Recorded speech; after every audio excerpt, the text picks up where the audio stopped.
21절의 말씀입니다. 신명기 1장 21절의 말씀을 다 함께 합독하시겠습니다. 너희의 하나님 여호와께서 이 땅을 너희 앞에 두셨은즉 너희 조상의 하나님 여호와께서 너희에게 이르신 대로 올라가서 차지하라. 두려워하지 말라, 주저하지 말라 한즉. 아멘. 앞서 사역했던 교회에서 참담 전문가분이 계셨습니다. 근데 상황이 상황인지라 또한 코로나 시기로 인해서 그분이 하시는 이야기가 상담의 거의 대부분 내용들이 두려움과 공포에 대한 이야기가 많다라고 하셨습니다. 내과 의사들도 심장이 두근거린다, 식은땀이 난다, 가슴이 답답하다, 귀에서 소리가 난다, 머리가 아프다, 소화가 안 된다라는 고통을 호소하면서 병원에 온 환자들을 그래서 검사를 해보면 적게는 50%, 많게는 70%가 아무런 이상 소견이 없다라는 결과가 나온다라고 하셨습니다. 지나친 두려움이 여러 가지 복잡한 상황을 초래하고 있습니다. 특히 한 번도 가보지 않은 길을 가야 하고 그리고 새로운 선택의 기로에 서 있는 이들을 우리가 만나보면 그 가운데 까닭없는 두려움에 사로잡혀 있는 경우를 자주 보게 됩니다. 인도에 이러한 전설의 내용이 전해져 온다고 합니다. 한 생쥐가 고양이가 너무나도 무서워서 마수사를 찾아갔습니다. 마수사님, 저는 고양이가 너무나도 무섭습니다. 어떻게 해야 할까요? 이 얘기를 들은 분은 생쥐가 당연히 고양이가 무섭지라고 생각하실 수도 있으시겠어요. 그런데 전설 따라 내려오는 이야기니까. 그래서 찾아갔더니 이 마수사가 이 생쥐가 너무나 또 불쌍해 보였나 봐요. 그래서 이 생쥐를 고양이로 바꾸어 주었습니다. 이제 고양이로 바뀐 이 생쥐는 행복한 날을 보낼 줄 알았는데 그 다음 날 또 마수사를 찾아왔습니다. 그러면서 하는 이야기가 마수사님, 제가 이제 고양이가 되고 보니 개가 너무나도 무섭습니다. 어떻게 하면 좋을까요? 하는 거예요. 또한 이 마수사님은 또한 그 고양이, 생쥐가 고양이 되었죠. 그래서 그 또 개가 무섭다고 하니까 개로 바꾸어 주었습니다. 그런데 그 다음 날 또 개로 바뀐 이 생쥐가 또 찾아왔습니다. 찾아와서는 하는 이야기가 이제 제가 개가 되고 보니 사자가 너무나도 무섭습니다. 마수사님, 제가 이제 어떻게 하면 좋을까요? 라고 또 이야기를 합니다. 그래서 이 마수사는 다시 한번 사자로 바꾸어 주었습니다. 그러면 이제 이야기가 끝나야 되잖아요. 그죠? 해피엔딩으로. 그런데 그 다음날 또 찾아왔습니다. 찾아와서 하는 이야기가 제가 이제 숲속의 왕이 되었고 이제 모든 동물들이 저 앞에서 다 무서워서 떠는데 이제는 인간인 사냥꾼이 너무나도 무섭습니다. 마수사님, 이제 저는 어떻게 해야 할까요? 이렇게 또한 묻습니다. 근데 마수사는 그 이야기를 듣고는 가만히 이 사자를 바라보고는 이렇게 이야기를 하는 것입니다. 너는 덩치는 사자지만 마음은 여전히 생쥐의 마음이구나. 그러므로 너는 다시 생쥐로 돌아가는 것이 좋겠다. 그래서 다시 사자는 생쥐로 변했다라는 이야기였습니다. 성도 여러분, 하나님께서는 이스라엘의 백성들을 사자와 같이 만들어 주셨습니다. 원래 애굽의 노예 생활을 했던 이 생쥐 같았던 이스라엘의 백성들에게 법 그리고 조직, 군대를 갖춘 민족 국가가 되게 하셨습니다. 정말 이것이야말로 사자가 된 것이 아니겠습니까? 그런데도 이스라엘의 백성들은 사자가 됐음에도 불구하고 여전히 생쥐의 마음, 그 노예의 시절에 그 마음을 가지고 있었다라는 것입니다. 성경은 창세기부터 요한계시록까지 하나님이 인간에 대한 그리고 세상에 대한 하나님의 사랑의 표현은 보시기에 좋았더라입니다. 보시기에 좋았더라. 태초에 하나님은 첫째 날부터 여섯째 날까지 창조하신 후에 보시기에 좋았더라라고 계속 기록하고 있습니다. 하나님은 이 세상을 창조하심으로 좋구나, 좋다라고 표현하셨습니다. 근데 그 반면에 인간이 하나님에 대한 표현은 첫사람 아담부터 두려워하다입니다. 창세기 3장 10절에 보면 내가 동산에서 하나님의 소리를 듣고 내가 벗었으므로 두려워하여 숨었나이다. 여러분, 예수님께서 이 땅에 오심과 그리고 모든 사역은 마리아와 요셉부터 그리고 그 이후에 모든 사람들에게 두려움에서 평안이라고 말씀하셨습니다. 그리고 예수님께서는 그 평안을 이루어 주셨고 그리고 그로 말미암아 자유를 허락하시는 그러한 사역이셨습니다. 그 사역의 또한 마지막 날에 다시 오실 영원한 평안으로 이어지게 될 것입니다. 이렇게 창세부터 예수님의 다시 오실 때까지 모든 인간의 풀지 못할 숙제인 이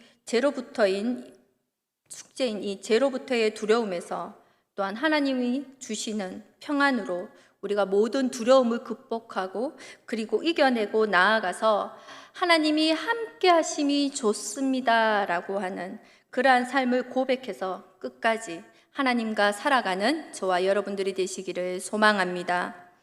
여러분, 노예의 특징은 두려움 속에 사는 것입니다. 죽을까봐, 맞을까봐, 음식을 빼앗길까봐 두려워하는 것입니다.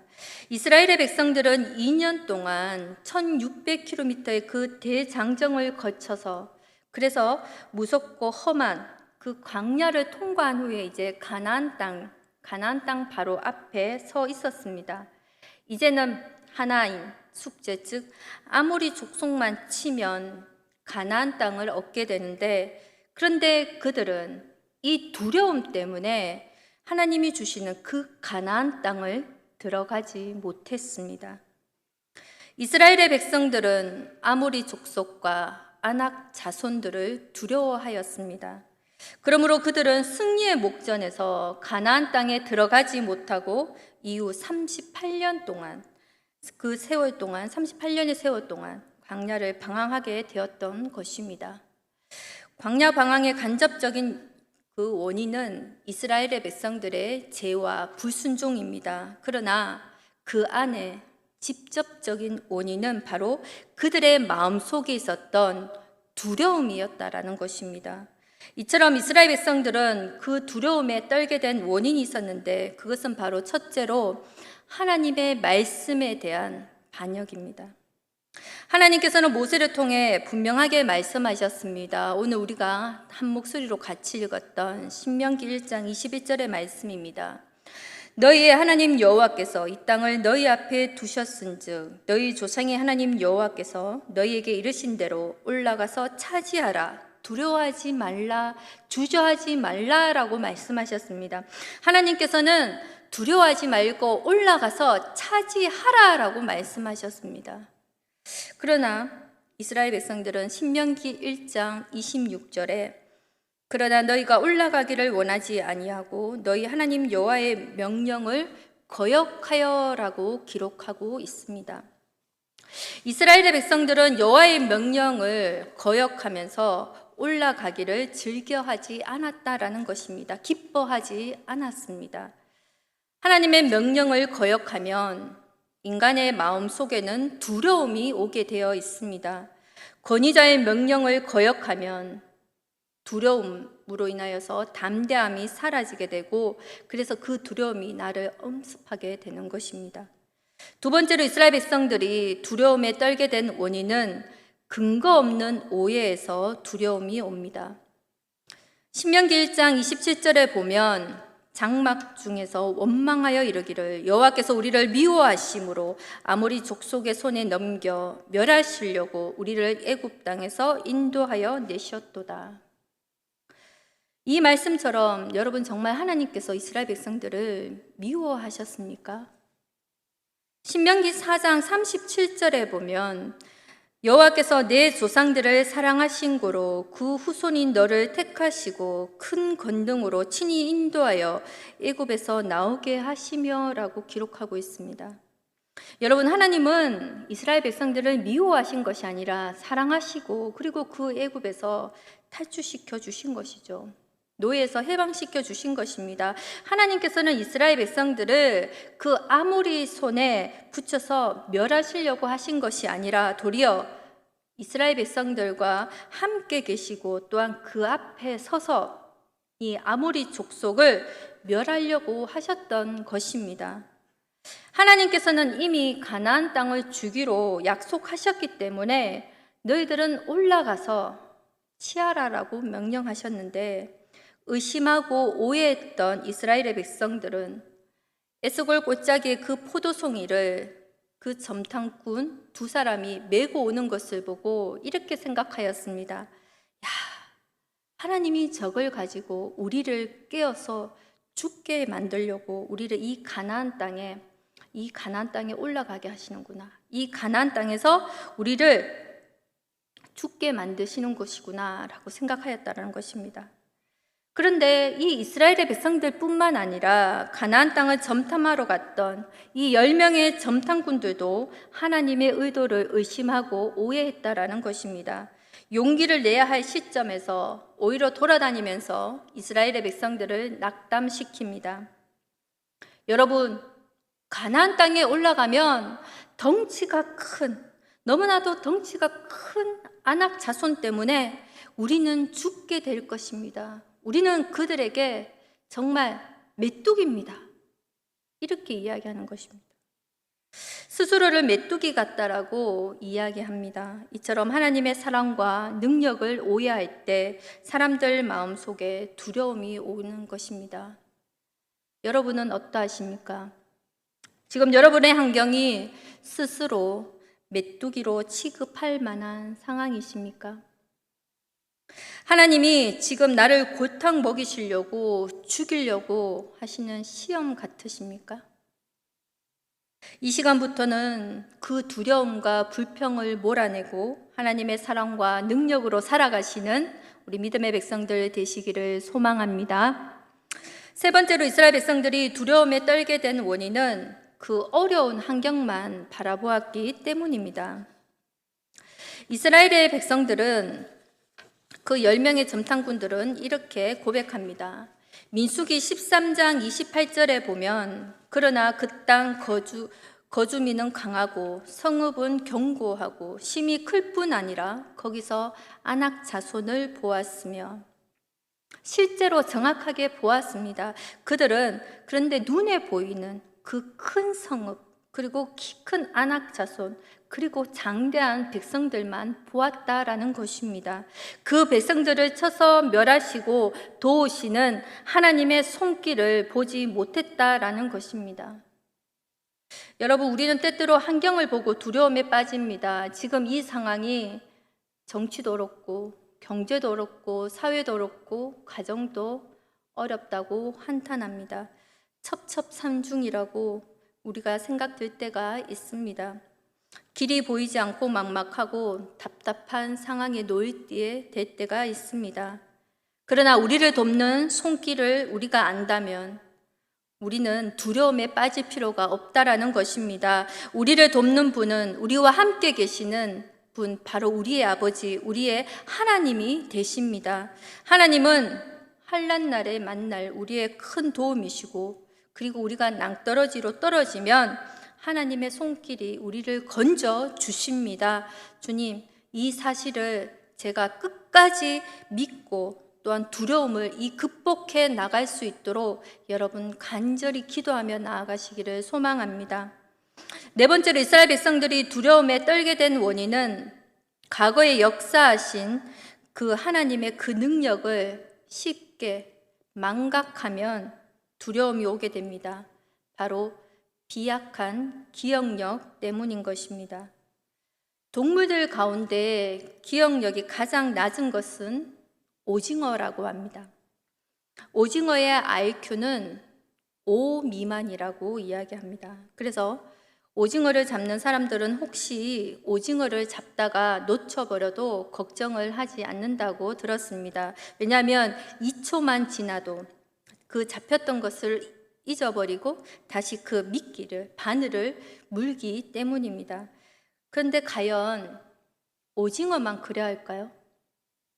이스라엘의 백성들에게는 2년 동안 이들이 광야를 방황할 때에 하나님께서 어떻게 역사를 이루어 주셨습니까? 애굽에서 노예되었을 때 하나님께서는 10가지의 재앙을 내려서 해방의 자유를 주셨습니다. 또한 홍해를 건넜을 때는 그 홍해를 갈라서 이스라엘 백성들은 구원해 주시고, 그리고 애굽의 군대들은 그 물에 빠져 죽게 만들었습니다. 또한 고기가 없다라고, 우리에게 고기를 달라라고 했을 때도 하나님께서는 메추라기 떼를 보내주시고, 그리고 고기를 주셨습니다. 낮에는 구름 기둥, 밤에는 불 기둥으로 인도하여 주신 그 하나님의 사랑과 능력이 있었습니다. 그런데 이스라엘의 백성들은 이 모든 사실을 까맣게 망각하였다라는 것입니다. 비약한 기억력에서 그들은 그 두려움 때문에, 그 두려운 마음으로 그들의 주신 그 땅을 차지하지 못했다라는 것이죠. 여러분, 우리가 두려움이 생기는 이유는 과거에 도우셨던 그 하나님의 손길을 우리가 잊어버렸기 때문입니다. 이보다 더 큰 환난 중에 기도할 때 응답하셨던 그 하나님은 지금도 이 시간에도 나와 함께 하여 주십니다. 두려움이 두려움으로 남게 되면 아무 문제가 없습니다. 그러나 이스라엘의 백성들의 경우는 이 두려움이 큰 낭패가 되었다라는 것입니다. 그 결과가 가나안 땅에 들어갈 기회를 놓쳐버렸다라는 것이죠. 우리의 인생에는 언제든지 기회가 오게 마련입니다. 그런데 두려움이 있으면 그 기회를 놓치게 된다라는 것입니다. 발명왕 토마스 에디슨은 많은 사람이 좋은 기회를 놓치는 이유는 기회가 온통 위장을 하고 어려운 일인 것처럼 찾아오기 때문이다라는 말을 남겼습니다. 모세는 가나안 땅의 축복을 이렇게 묘사하고 있습니다. 신명기 6장 10절에서 11절입니다. 내 하나님 여호와께서 내 조상 아브라함과 이삭과 야곱을 향하여 내게 주리라 맹세하신 땅으로 너를 들어가게 하시고 내가 건축하지 아니한 크고 아름다운 성읍을 얻게 하시며 내가 채우지 아니한 아름다운 물건이 가득한 집을 얻게 하시며 내가 파지 아니한 우물을 차지하게 하시며 내가 심지 아니한 포도원과 감람나무를 차지하게 하사 내게 배불리 먹게 하실 때에. 바로 이스라엘의 백성들은 이처럼 너무나도 좋은 기회가 왔습니다. 크고 아름다운 성읍을 짓지 않아도 차지할 수 있고 자기가 채우지 아니한 아름다운 물건이 가득한 집을 차지할 수가 있고 또한 자기가 힘들어 하지 아니한 우물을 얻을 수가 있고 심지어 심지 아니한 포도원과 감람나무를 얻을 수 있는 인생 절호의 기회가 온 것입니다. 요즘 말로 하면 정말 대박인 거죠. 정말 기회가 온 것입니다. 그런데 이 기회를 놓쳐버렸다라는 것입니다. 그 마음에 두려움이 있었기 때문에 이 모든 절호의 기회를 다 놓쳐버리고 말았습니다. 그러면서 두려움의 결과가 하나님의 진노를 초래하였습니다. 신명기 1장 34절에서 35절에 보면 여호와께서 너희의 말소리를 들으시고 노하사 맹세하여 이르시되 이 악한 세대 사람들 중에는 내가 그들의 조상에게 주기로 맹세한 좋은 땅을 볼 자가 하나도 없으리라. 여러분, 신명기 1장은 하나님의 두 가지의 측면을 모두 묘사하고 있습니다. 바로 하나님은 사랑의 하나님이시고 동시에 진노의 하나님이시다라는 것을 우리에게 알려주고 있습니다. 하나님께서는 사랑과 축복과 자비만 베푸시는 하나님이 아니십니다. 하나님은 잘하면 상을 많이 주시지만 잘못하면 훈육도 하시고 징계도 하시고 벌도 주시는 분이십니다. 그러므로 하나님의 말씀을 신뢰하지 않고 두려움에 떨었던 이 이스라엘의 백성들은 하나님의 진노를 사게 된 것입니다. 여러분, 우리는 재앙을 두려워하기 전에 재앙의 원인이 되는 이 두려움부터 먼저 마음속에서 제거해야 합니다. 그렇다면 이 두려움을 극복하려면 그러면 어떻게 해야 할까요? 모세가 여호수아에게 그 두려움에 극복하는 방법을 알려주었습니다. 여호수아 1장 7절에서 9절의 말씀입니다. 오직 강하고 극히 담대하여 나의 종 모세가 내게 명령한 그 율법을 다 지켜 행하고 우로나 좌로나 치우치지 말라. 그리하면 어디로 가든지 형통하리니 이 율법책을 내 입에서 떠나지 말게 하며 주야로 그것을 묵상하여 그 안에 기록된 대로 다 지켜 행하라. 그리하면 내 길이 평탄하게 될 것이며 내가 형통하리라. 내가 내게 명령한 것이 아니냐. 강하고 담대하라. 두려워하지 말며 놀라지 말라. 내가 어디로 가든지 내 하나님 여호와가 너와 함께 하느니라 하시니라. 여러분, 첫째로 우리는 스스로 마음을 강하게 하고 담대히 하여 이 두려움을 물리쳐야 합니다. 우리는 두려워한다라고 해서 나타날 일이 나타나지 않는 것이 아닙니다. 반대로 두려워하지 않는다고 해서 나타나지 않을 일이 나타나는 것도 아닙니다. 스스로 마음을 강하게 하고 담대히 해서 이 두려움을 물리쳐야 하는데, 그렇다면 이 두려움의 기원은 하나님이 주시는 것이 아니라 바로 마귀가 주는 것입니다. 하나님께서 우리에게 주시는 마음은 두려워하는 마음이 아니고 평안입니다. 위로입니다.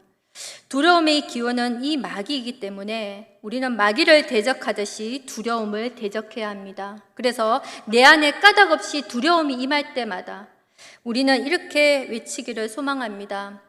나사렛 예수 이름으로 명하노니 내 안의 두려움은 떠나갈지어다.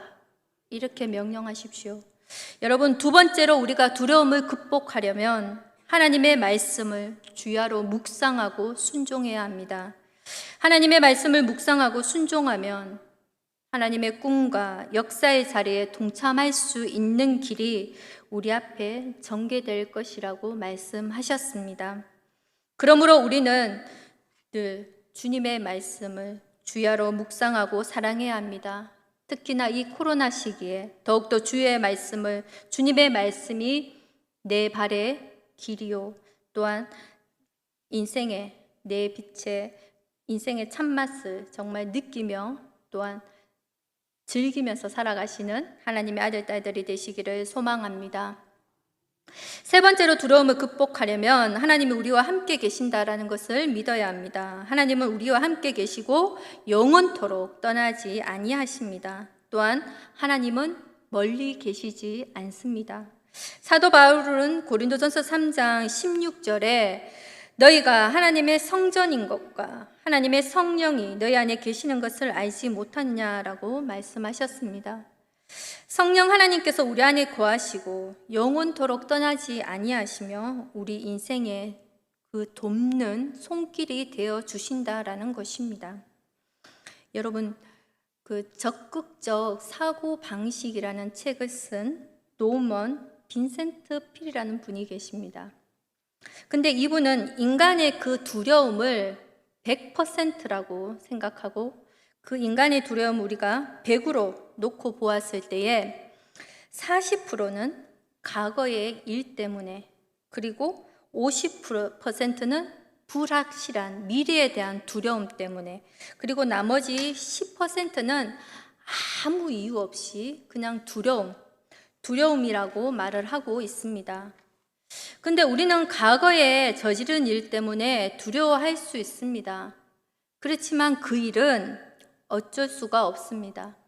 예를 들어 만약에 공무원이 과거에 뇌물을 받아 그것 때문에 두려워한다고 해도 소용이 없다라는 것입니다.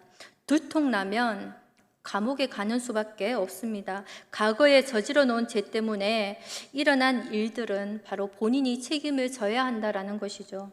그것은 두려워한다라고 해서 없어지는 것이 아니기 때문에 내가 포기하고 책임지고 감당해야 하는 것입니다. 근데 그 근거 없는 10%의 두려움도 아무 쓸모없는 것이기 때문에 버려야 하는 것이죠.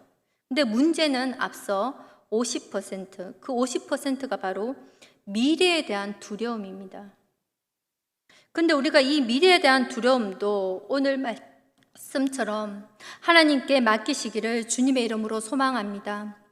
근데 하나님께 맡기려면 다른 방법이 없습니다. 앞서 말씀처럼 너무나 기본적인 것입니다. 말씀을 주야로 묵상하고 기도하며 우리가 성령 충만을 받아야 하는 것입니다. 이 말씀과 기도, 이 두 가지로 우리가 살아갈 때 우리의 미래는 하나님께서 책임져 주실 줄로 믿습니다. 사랑하는 성도 여러분, 이 순간부터 마음속에 두려움이 있다면 오늘 말씀 기억하시고 두려움을 나사렛 예수 이름으로 물리쳐서 나가시고 또한 우리를 먼저 돌봐 주시는 그 주님을 바라봄으로 용기와 소망으로 순종의 길을 걸어가시는 믿음의 백성들 되시기를 소망합니다. 기도하겠습니다. 사랑의 하나님, 우리는 두려움의 종이 아니라 하나님을 믿고 사는 하나님의 백성들입니다. 하나님, 이 세상의 상황과 형편만을 보고 두려워할 것이 아니라 정말 하나님이 내 안에, 우리의 가정에, 우리의 교회 안에 함께 하시는지에 대한 온전히 두려워하게 하여 주시고 하나님의 인도하심을 받는지에 대한 두려움으로 나아가게 하여 주시옵소서. 하나님, 오늘 또한 우리가 드릴 찬양은 내가 믿고 또 의지함은 내 모든 형편을 잘 아시는 주님 때문입니다. 언제나 늘 돌보아주시는 그 주님을 내 자신이 먼저 확실히 알고 그리고 우리 삼천포 제일교회가 확실히 안다는 것을 세상에 선포하며 나아갈 수 있는 우리 믿음의 백성들 되게 하여 주시옵소서. 이 모든 말씀 예수님의 이름으로 기도드립니다. 아멘.